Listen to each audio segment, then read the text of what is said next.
हरे कृष्णा। तो अब तक हमने देखा कि कंस कौन था और कैसे उसने अपनी ही बहन को कारागार में डाल दिया और पूरी मथुरा नगरी पर शासन करने लगा। अब आगे कंस ने ना केवल भोजवंश पर, साथ ही यदुवंश और वसुदेव जी के राज्य पर भी शासन कर लिया और साथ ही प्रलंबासुर, आघासुर, अरिष्टासुर जैसे असुरों के साथ संधि कर ली। उस समय मगध का राजा जरासंध था और जरासंध की सुरक्षा में कंस सबसे अधिक शक्तिशाली राजा बन गया और आगे उसने बानासुर जैसे असुरों से भी मित्रता की, जिससे वह और अधिक शक्तिशाली हो गया। जब कंस ने देवकी के 6 पुत्रों को मार दिया, तब कंस के मित्र और रिश्तेदार उसे समझाने आते और यह पाप करने से मना करते, परंतु कोई उसके भय से तो कोई उसके ऐश्वर्य से उसके अधीन हो जाते। तब देवकी 7वीं बार गर्भवती हुई और तब श्री कृष्ण के विस्तृत रूप अनंत शेष जी देवकी के गर्भ में प्रकट हुए। देवकी को अनुभूति होने लगी कि भगवान उसके गर्भ में आ चुके हैं। वह प्रसन्न भी थी और दुखी भी। दुखी इसलिए कि कंस इस बालक को भी नुकसान पहुंचाएगा। तब कंस के अत्याचारों को देखकर भगवान को यदु परिवार पर दया आई और उन्होंने अपनी योगमाया शक्ति को आदेश दिया। योगमाया भगवान की शक्ति है और भगवान हम सबसे अप्रकट योगमाया शक्ति द्वारा रहते हैं। इसी प्रकार महामाया शक्ति का कार्य है कि वे मनुष्य को भक्ति मार्ग पर आने में कठिनाइयाँ दे।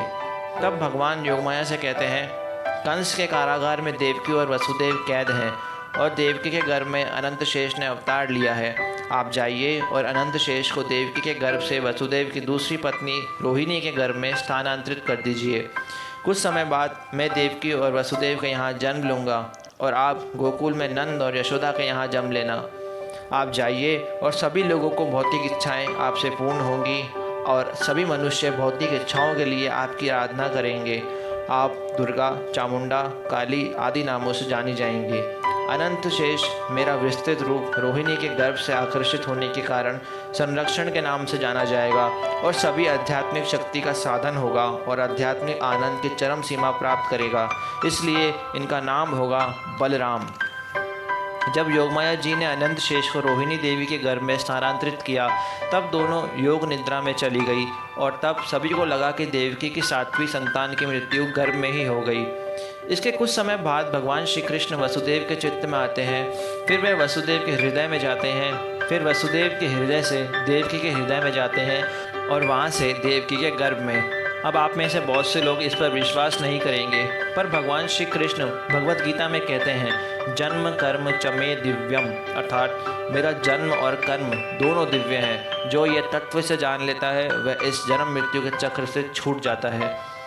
जब भगवान श्री कृष्ण वसुदेव के हृदय में प्रकट हुए, तब वसुदेव जी का तेज सूर्य की किरणों सा हो गया। जब भगवान देवकी के गर्भ में गए, देवकी को आध्यात्मिक सुंदरता प्राप्त हुई। वह सूर्य सी तेजमयी हो गई और अत्यधिक सुंदर हो गई। पर यह सुंदरता देखने के लिए कारागार में वसुदेव जी के अलावा कोई न था। जब कंस ने देवकी को देखा, तब वह समझ गया कि पूर्ण पुरुषोत्तम भगवान श्री कृष्ण देवकी के गर्भ में आ गए हैं और उनका काल बनेंगे। वह जानता था कि देवकी को वह मार नहीं पाएगा, क्योंकि भगवान उसके गर्भ में है। वह बालक के जन्म की प्रतीक्षा करने लगा।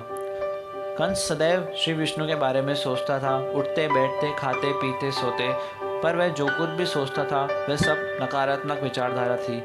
वह एक भक्त इसलिए नहीं बन पाया क्योंकि वह भगवान से ईर्ष्या करता था। भगवान को सकारात्मक भाव से याद करना कृष्ण भावनामृत है और यही ही इस्कॉन संस्था का मिशन है, घर घर में कृष्ण भक्ति का प्रचार करना। उस समय ब्रह्मदेव और शिवजी भक्तों के साथ वहां प्रकट हुए और अदृश्य रूपों में भगवान से प्रार्थना करने लगे। कृष्ण लीला कोई काल्पनिक कथा नहीं है, सभी प्रमाण आज भी उपस्थित है। यथा कृष्ण जन्मभूमि मथुरा, कर्मभूमि द्वारका और वृंदावन जैसे स्थान आज भी हैं।